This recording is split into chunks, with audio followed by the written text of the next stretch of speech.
Hello students, स्वागत है आप सभी का एनसीईआरटी गणित कक्षा 9वीं में।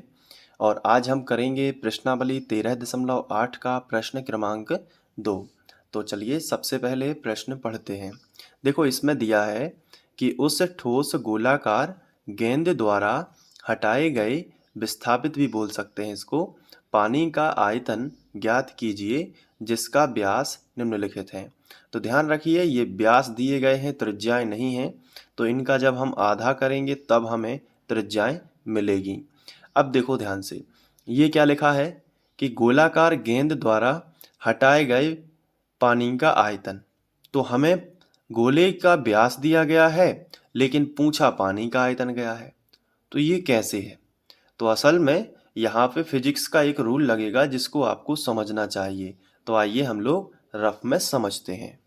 जैसे समझो कि किसी बाल्टी में ये पानी भरा हुआ है इस तरीके से। अब मान लीजिए कि इसमें कोई गोल आकार की गेंद गिरती है। तो जैसे ही ये देखो, इस गोल आकार की जो गेंद है इसमें रेडियस त्रिज्या यानी आर होगी, तो इसका कुछ आयतन होगा। हम मान लेते हैं कि इसका आयतन कुछ है, जैसे 5 सेंटीमीटर घन इस गेंद का आयतन है। तो जैसे ही ये पानी से टच होगी और यहाँ पे गिरेगी, यहाँ पे इस वाले पॉइंट पे, तो ये जो गेंद है ये अपने ही समान आयतन वाले पानी को विस्थापित कर देगी। मतलब यहाँ का जो पानी है वो इधर चला जाएगा, आधा आधा इधर चला जाएगा लहरें बनाते हुए, यहाँ पे भी चला जाएगा लहरें बनाते हुए, और ये गेंद इसके अंदर डिप से गिरेगी। और ये वाला प्रैक्टिकल आप घर पर भी कर सकते हो। जैसे ही आप बाल्टी में किसी पत्थर को फेंकते हो तो क्या होता है, वो पानी को क्या कर देता है, बहुत ऊपर तक उछाल देता है या विस्थापित करता है। अगर इसी आयतन के बराबर के पानी को वो विस्थापित कर देगा तो वो वस्तु उसमें तैर जाएगी, और नहीं कर पाएगा तो डूब जाएगी। तो ये तो बॉल है, गेंद है, टेनिस गेंद। तो आपने देखा होगा कि टेनिस की जो बॉल है वो पानी के अंदर ऊपर तैरती रहती है। इसका कारण है कि इसके आयतन के बराबर उसने जो है पानी को विस्थापित कर दिया है। और इसी पर चलता है समुद्र में या पानी के अंदर एक छोटी सी जो कील है वो तो डूब जाती है, लेकिन कई टन बड़ी और वजन वाली जो जहाज है वो तैरती है। वो कैसे है? ये आर्किमिडीज के सिद्धांत पर ही आधारित है कि अगर कोई वस्तु अपने आयतन के बराबर पानी को, जो बराबर या उससे अधिक पानी को अगर हटाती है या विस्थापित करती है तो वो वस्तु पानी के अंदर तैरने लगती है। ठीक है? तो यहाँ पे जो गेंद है, गेंद का जो आयतन होगा उतना ही वो पानी हटाएगा। तो पानी का आयतन पूछा है तो हम गेंद का आयतन ज्ञात कर लेंगे। जितना गेंद का आयतन आएगा वही तो पानी का आयतन होगा, क्योंकि उसी आयतन के बराबर पानी हटाया जाता है। ये आपको यहाँ पे कॉन्सेप्ट क्लियर होना चाहिए। चलिए शुरुआत करते हैं। तो सबसे पहले हम देखो, गोलाकार गेंद दी गई है तो हम इसी का आयतन ज्ञात करेंगे। अब देखो गोलाकार गेंद का जो आयतन होता है वो क्या होता है, 4/3 पाई आर घन, गोले का आयतन। तो मतलब हमें यदि त्रिज्या पता चल जाए तो हम गोलाकार गेंद का आयतन निकाल लेंगे, और वही गोलाकार गेंद का आयतन पानी का आयतन कहलाएगा, क्योंकि बराबर बराबर होते हैं दोनों। तो त्रिज्या कहाँ से पता चलेगी? ये व्यास दिए गए हैं, देखो ये व्यास दिए गए हैं ना, इनका आधा कर लोगे तो त्रिज्या मिल जाएगी। तो सबसे पहले तो आपको लिखना है कि गोलाकार गेंद का आयतन बराबर पानी का आयतन, ये पहले आपको लिखना है। तो आप लिखोगे आर्किमिडीज के सिद्धांत से गोलाकार गेंद का आयतन बराबर पानी का आयतन। तो पानी का आयतन हमें ज्ञात करना है, तो हम यहाँ पे लिखेंगे पानी का आयतन। अब ध्यान से देखो, यहाँ पे इसमें जो है व्यास हमें दिया गया है, तो हमने ये शर्त लिख ली है अब फर्स्ट नंबर का। तो हमें व्यास मतलब डी दिया गया है, डी बराबर 28 सेंटीमीटर। तो इसका आधा करेंगे तो रेडियस मिल जाएगी। डी मतलब डाईमीटर, डाईमीटर मतलब व्यास, रेडियस आर मतलब 28 बटे क्या करोगे 2, यानी आधा कर दोगे। तो 28/2 यानी 14 सेंटीमीटर आपको त्रिज्या मिलेगी। इसलिए आप लिखोगे, हेडिंग डालोगे गोलाकार गेंद का आयतन। तो गोलाकार गेंद का आयतन क्या होगा? 4/3 पाई आर घन। तो 4/3 ज्यों का त्यों, पाई का मान 22/7 और आर घन मतलब आर का मान कितना है? 14। तो 14 गुणित 14 गुणित 14। अब यहाँ पे देखो कैंसिल हो रहे हैं क्या? हाँ कैंसिल हो रहे हैं। 7 दूनी 14। अब तो और कोई कैंसिल नहीं हो रहा है, तो 14 गुणित 14 होता है 196 और 22 दूनी 44 और 4। तो यहाँ पे हम लिखेंगे, यहाँ पे ऐसा कर सकते हैं, 4 दूनी 8, 8 गुणित 22, ये वाला 22 गुणित 196 और बटे कितना होगा? 3। तो 3 से ये कैंसिल हो रहे हैं क्या? चेक कर लेते हैं। 3 5 15, 3 6 18, बचा 1, नहीं होंगे। चलिए अब हम क्या करेंगे, 196 गुणित 22 करेंगे और गुणित करेंगे 8। तो इसको रफ में करेंगे, ठीक है? तो यहाँ कर लेते हैं। तो 196 गुणित 22, पहले 2 का करेंगे। 2 छम 12, 12 की 2, हासिल आ जाएगी 1 और 2 नाम 18 और 1 19, 19 की 9, हासिल आ जाएगी 1 और 2 एकम 2 और 1 हासिल की कितना होगा? 3।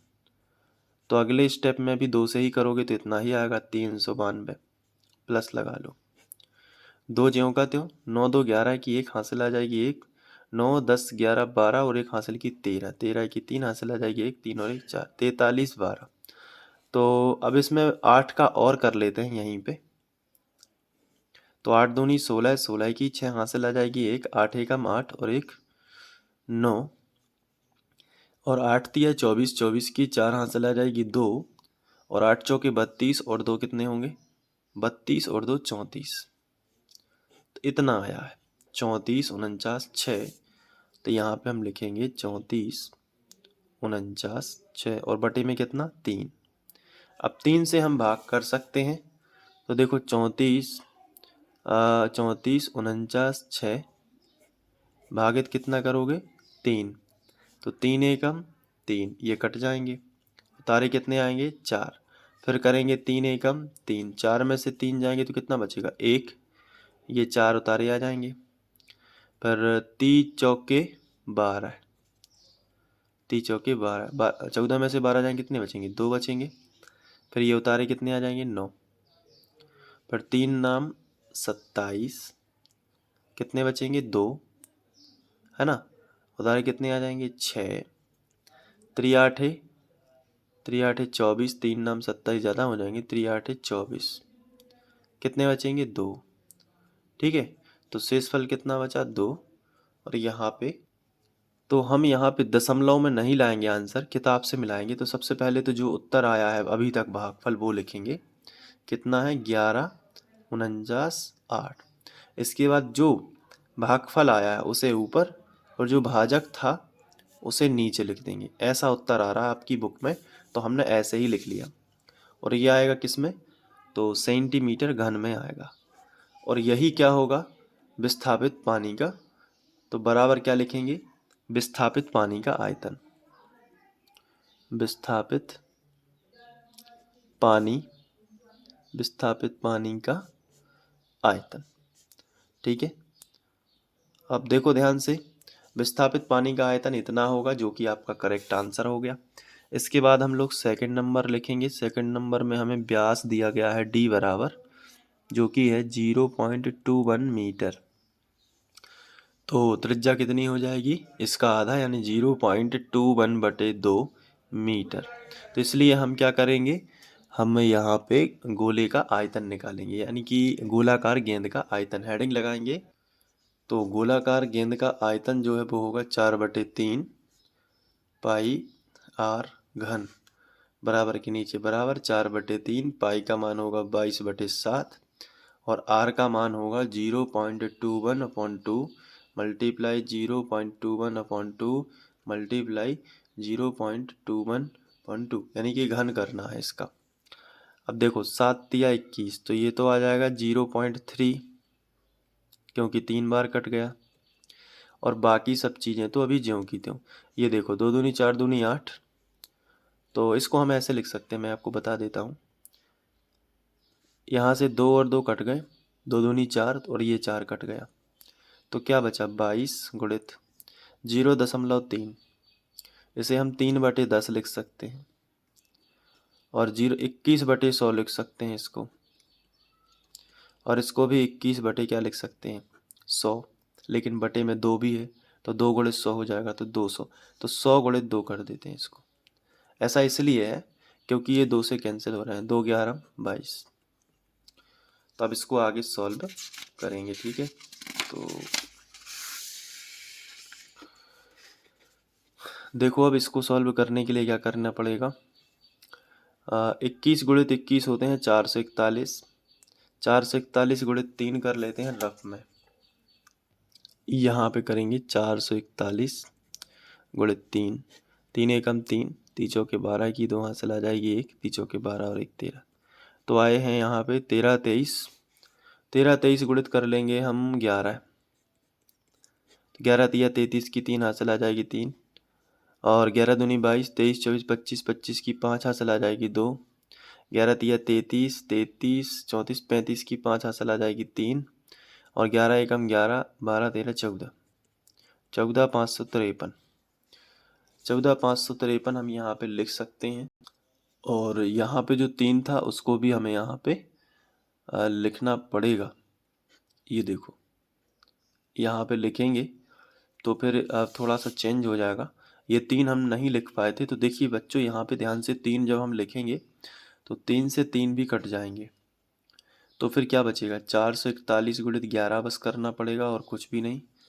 तो हमने ये फालतू का कर लिया इतना, हमने ये 3 नहीं देख पाया, ठीक है। 441 गुणित कितना करेंगे अब डायरेक्ट 11 करेंगे, 11 एकम 11 की 1 हासिल आ जाएगी 1, 11 चौके 44 और 1 45 की 5 हासिल आ जाएगी 4, 11 चौके 44, 44 से 4 कितना हो गया 48, यानी 48 51 जो है वो हम यहाँ पे लेकर आएंगे।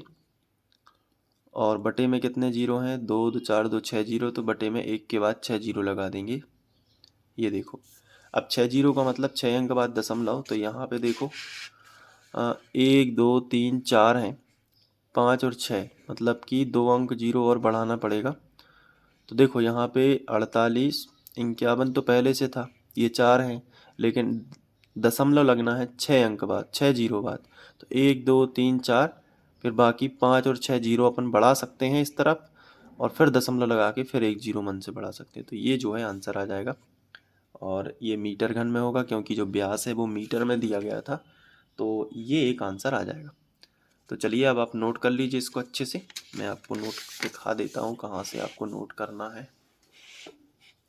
यहाँ से आपको लिखना है और एक एक करके आप पूरा ये लिख लीजिए। थोड़ा सा भी अगर आप मिस्टेक करेंगे तो पूरा गलत हो सकता है, इसलिए थोड़ा ध्यान से, जैसे मैं ये 3 भूल गया था तो आगे चल के आंसर नहीं आता। अब देखो थोड़ा सा यहाँ पे भी है, इसका भी आप स्क्रीनशॉट ले लो। इसके बाद ये है। चलिए मिलते हैं नेक्स्ट वीडियो में, इसको अच्छे से कर लेना, सीख के दोबारा से प्रैक्टिस ज़रूर कर लेना, ठीक है। Thank you.